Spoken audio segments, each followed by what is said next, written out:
The heavy oak door creaked shut behind us, sealing the cold night from the chamber's fragile warmth. Flickering candlelight danced across the dark wood paneling, casting shadows that seemed to whisper secrets of their own. Malrek Davon stood by the hearth, his tall frame rigid, the scar tracing his jawline, a stark contrast against the pallor of his skin. His normally cold, calculating eyes were clouded now, as if the weight of years pressed upon him, bending his spirit beneath an invisible load. Kayla and I exchanged a glance, her storm-grey eyes flickering with a complexity I hadn't seen before. A mixture of empathy, suspicion, and something akin to reluctant understanding. The silence stretched, heavy and thick, before Malrek finally spoke. His voice was low, brittle, as if dredging memories best left buried. "It began with a prophecy," he murmured, eyes distant, a whisper of ruin that tore through my family like a blade. The room seemed to shrink around us, the air taut with unspoken anguish. Kayla shifted, her fingers curling into fists, a gesture of both restraint and pain. She had always been haunted by the consequences of her own prophecies. But hearing the toll it exacted on Malrek, her adversary, stirred a turmoil deep within her.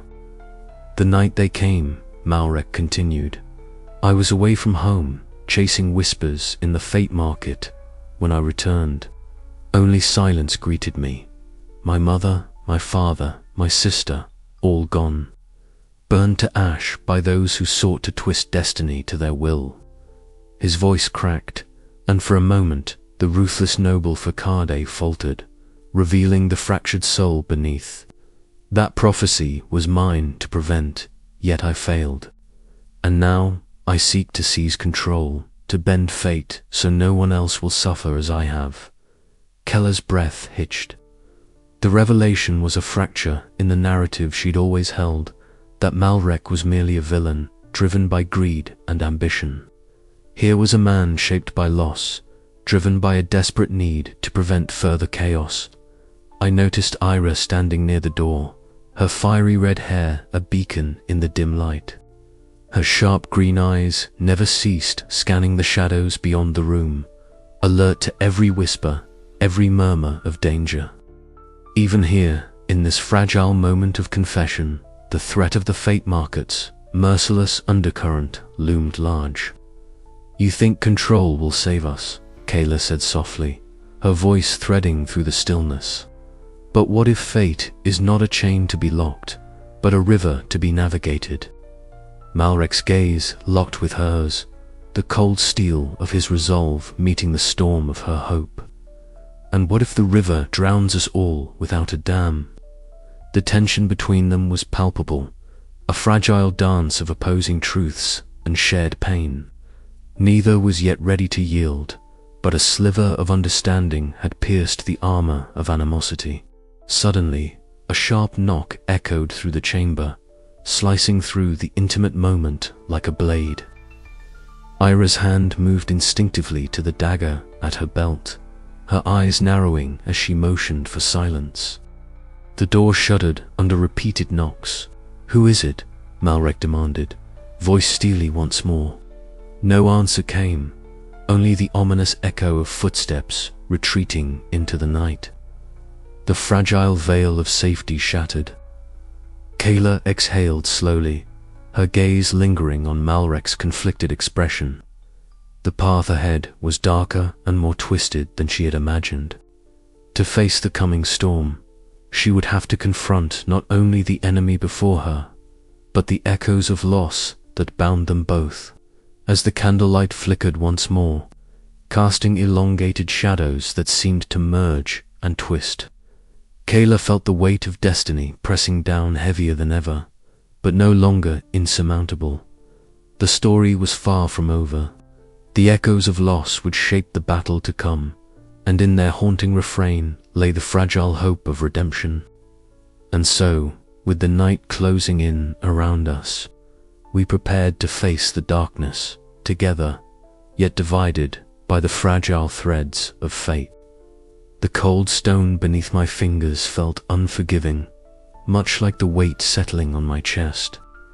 I held the prophecy's fragile parchment close, as if the very fibers could shield me from the storm raging inside. The chamber beneath the fate market was silent, save for the distant murmur of the city above, but within me, thoughts clashed like thunder.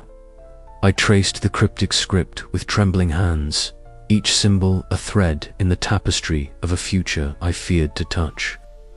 This prophecy, the one I had sold and lost, was no simple prediction. It was a fulcrum balancing salvation and destruction, a double-edged blade waiting to cut deep into the destiny of our world. How had I failed to see this before?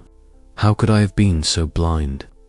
The flickering torchlight cast long shadows on the cracked stone walls, and with them, shadows of doubt and fear crept into my soul. I was no longer the kingdom's favored oracle, but a pariah, a woman haunted by a past mistake that threatened to unravel everything. Yet here I was, grasping at the very thread that could weave a new future or unravel the last fragile strands of hope. My thoughts were interrupted by the soft footsteps of Thane. Her fiery red hair was a blaze of defiance in the dim light, her green eyes sharp with concern. "Kayla," she said, her voice low but steady, "we can't afford to waste time. The auction draws near, and the factions vying for the prophecy grow bolder by the hour." I nodded, swallowing the lump in my throat. "I know, but this prophecy, it's not what I thought.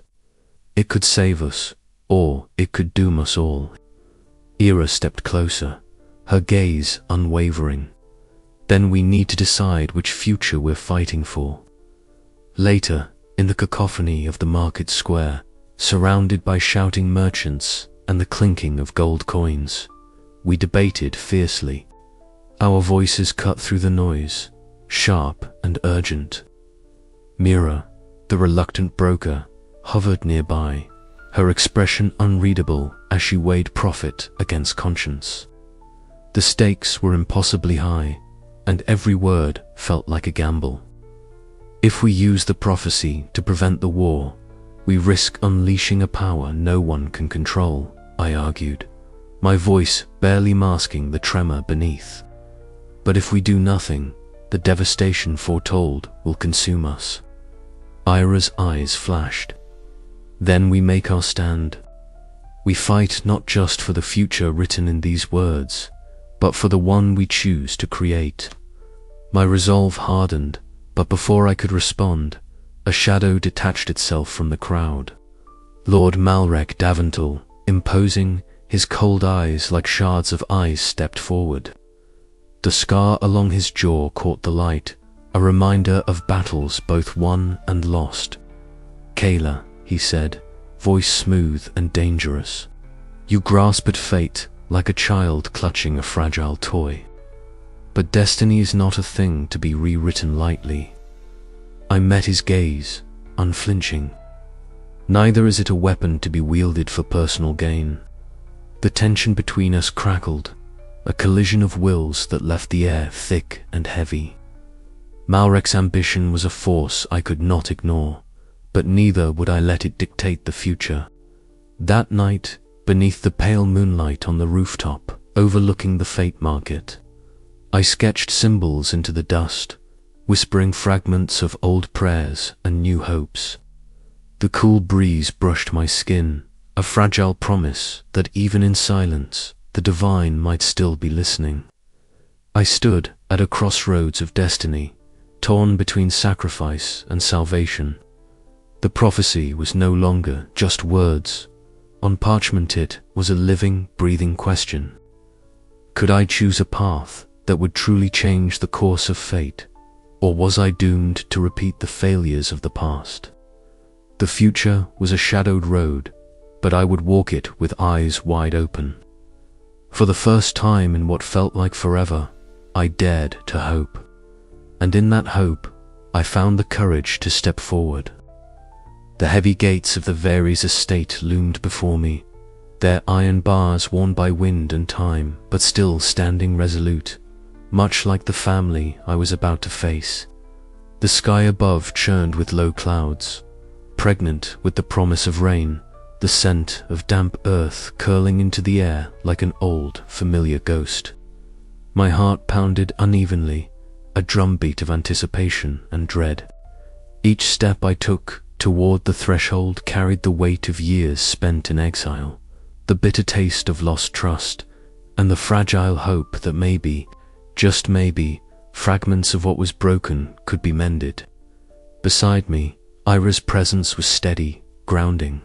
Her fiery hair fluttered in the restless breeze, and her sharp green eyes scanned the grounds with the vigilance that had saved my life more than once. Ready?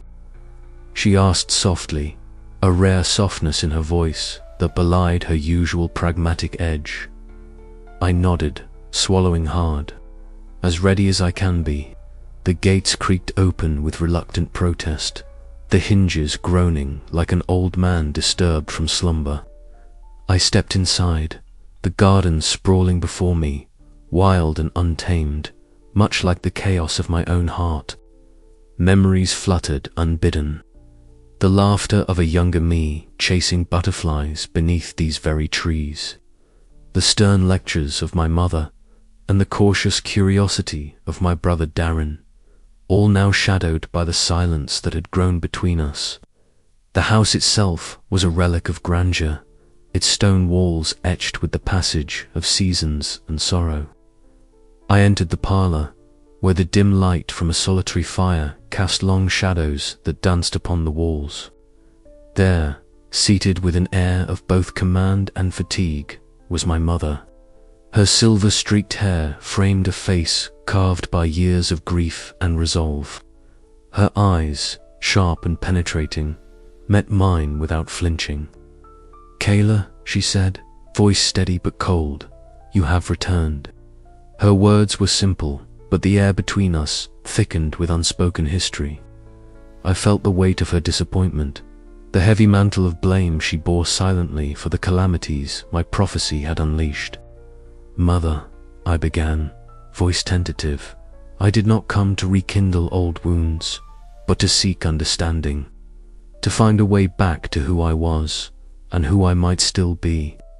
She studied me for a long moment, the flicker of the fire reflecting in her eyes. "Understanding is earned, child. Trust is not given lightly." The silence that followed was heavy, punctuated only by the crackle of flames and the distant rumble of thunder. The tension was broken by a soft shuffle at the doorway. Darren stepped in, tall and lean, his unruly dark hair falling into eyes that guarded secrets as fiercely as he guarded his heart. "Kayla," he said, voice low but edged with caution, "you shouldn't have come."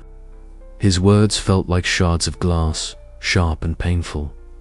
"I had to," I replied, meeting his wary gaze. "There are things we need to face together or apart." Outside, the twilight deepened, painting the sky in bruised purples and blues. We moved to the garden, the air thick with the scent of wet leaves and impending rain. Our conversation grew heated, voices low but fierce, old grievances surfacing like ghosts beneath the twilight canopy. "You abandoned us when we needed you," Darren accused, pain and anger tangled in his words.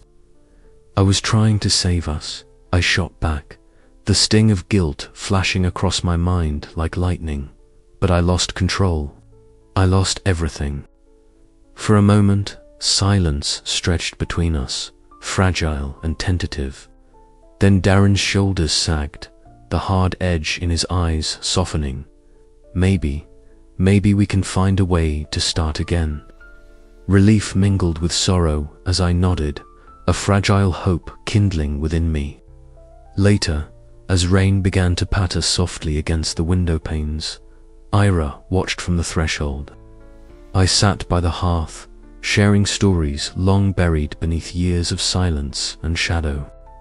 The room grew warmer, not just from the fire, but from the rekindling of bonds I thought lost forever. "You're stronger than you know, Kayla," Ira said quietly, her eyes reflecting the flickering flames. "Your family sees that now, even if they don't say it."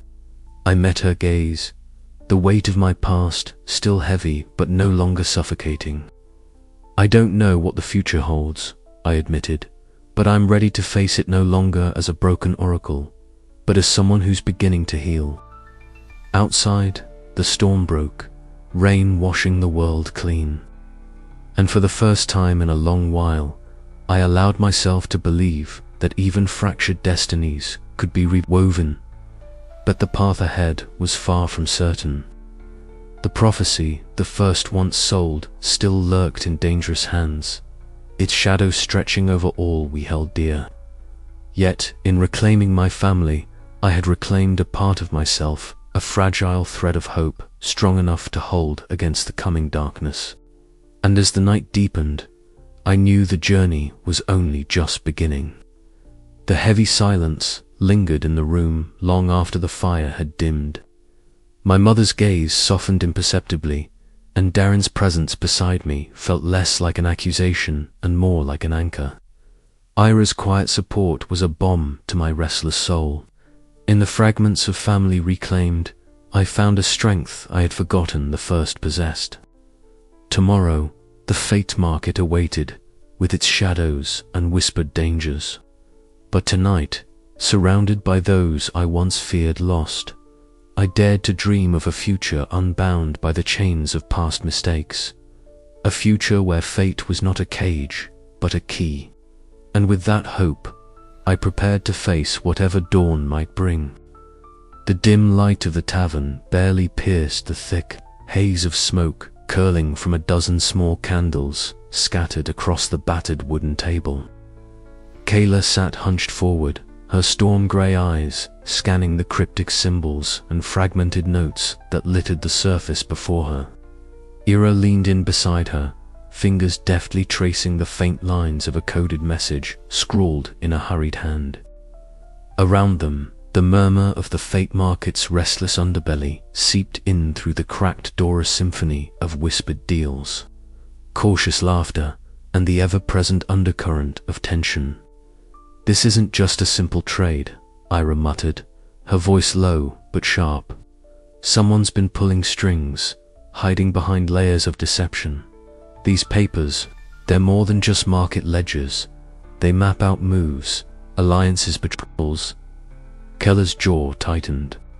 The weight of those words pressed down on her like a stone, colder and heavier than the autumn chill that had settled over the city.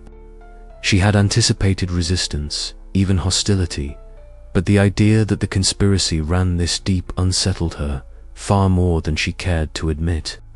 A sudden, cautious knock at the door drew their attention. Joran slipped inside, his lean frame shadowed by the flickering candlelight. His eyes darted nervously before settling on Kayla. "You need to see this," he whispered, pressing a folded parchment into her hands. "There's movement tonight, an auction not on the official schedule, something big and dangerous." Kayla unfolded the parchment, the ink smeared in places, but the message unmistakable. The prophecy she sought was set to change hands again, this time under the shroud of secrecy. The realization settled like a frostbite. The web of deceit was tightening, and time was running out. "We have to act," Kayla said, her voice steady despite the turmoil roiling inside her. "But we're not just fighting for the prophecy anymore. We're fighting for the truth and for our lives." Ira gave a sharp nod. "And we're not alone in this. But that means the enemy could be anyone." The thought gnawed at Keller's resolve. Trust had always been a fragile thing in the fate market, but now it felt like a luxury she could no longer afford. Later that evening, under the guise of twilight's fading light, Kayla found herself in the elegant quarters of Myra, the prophecy broker whose position straddled the fine line between profit and conscience. The room was rich with the scent of sandalwood and faint traces of jasmine, heavy drapes muffling sounds from the bustling market outside. Mira awaited her, poised and inscrutable, her dark eyes reflecting the flicker of candle flames. "You're digging deeper than you should," she said smoothly, a faint smile playing on her lips. "The fate market has its rules, Kayla. Breaking them comes at a cost." Kayla met her gaze without flinching. "I'm not here for threats, Mira. I'm here for answers. I know there's more at play than simple greed." The broker's smile faded. "And what if the answers you seek put you in danger? What if the betrayal comes from those you consider allies?" The room seemed to close in around Kayla, the shadows growing longer. Myra's words struck a chord, an unspoken warning that sent a shiver down her spine. Could she trust Myra, or was the broker yet another thread in the tangled web trying to strangle her mission? Days later, amidst the chaotic swirl of a crowded auction, Keller's path crossed unexpectedly with Silas. His cold blue eyes, sharp and unyielding, locked with hers as the throng of bidders and traders pressed in round them. The noise of the market dulled to a distant hum, the charged silence between them crackling with unresolved history and simmering rivalry. "You're meddling in affairs beyond your reckoning," Silas said quietly, his voice a blend of accusation and something darker, perhaps regret. Keller's pulse quickened, her mind racing. Silas was no friend, but in this moment, he was a barometer of the shifting tides within the fate market. Her mission was fraught with peril, but so was the fragile trust that might yet hold the key to salvation. As the auctioneer's voice rose over the crowd, announcing the next lot, Kayla steeled herself.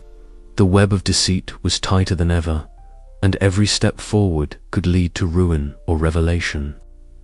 In this world where futures were bought and sold, Kayla knew one truth above all: the only certainty was uncertainty itself. Her fingers tightened around the worn leather of her satchel, heart pounding with a fierce resolve. The next move belonged to her hand, the fate of the world depended on it. The threads of betrayal had been woven deep, but Kayla was determined to unravel them, no matter the cost.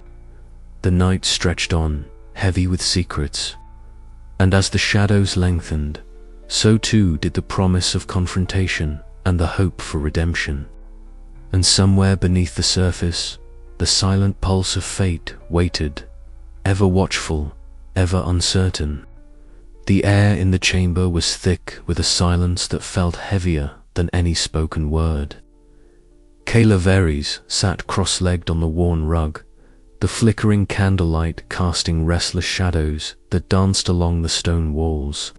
Her storm-grey eyes scanned the brittle parchment scrolls before her, each inscribed with prophecies long past, faded but still echoing the weight of forgotten futures.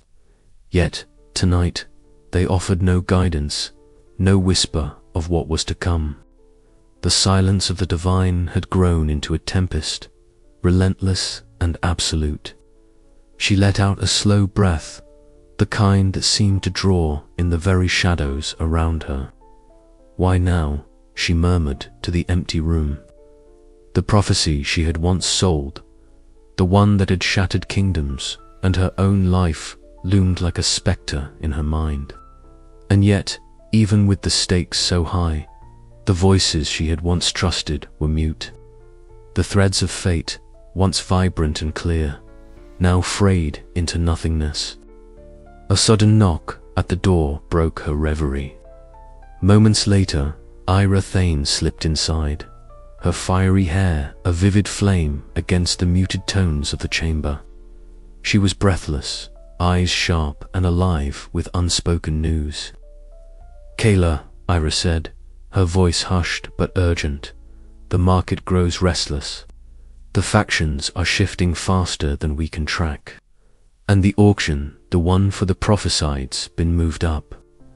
Keller's heart quickened, but she masked it with a steady gaze. "And the voices? Any sign?" Ira shook her head, frustration creasing her brow. "Nothing. The same silence that's gripped us all. But there's something new stirring beneath the surface.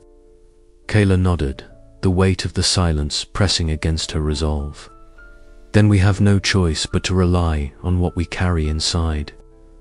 The next day, she sought out Master Orin, the elder seer who had long retreated from the world's noise to dwell in shadowed solitude. The old man welcomed her beneath tattered tapestries that whispered of forgotten ages, his silver hair falling softly over eyes clouded with the haze of time. He regarded her with a solemn kindness. "The silence you feel," he said in a voice like wind through dry leaves, "is not absence, but a test.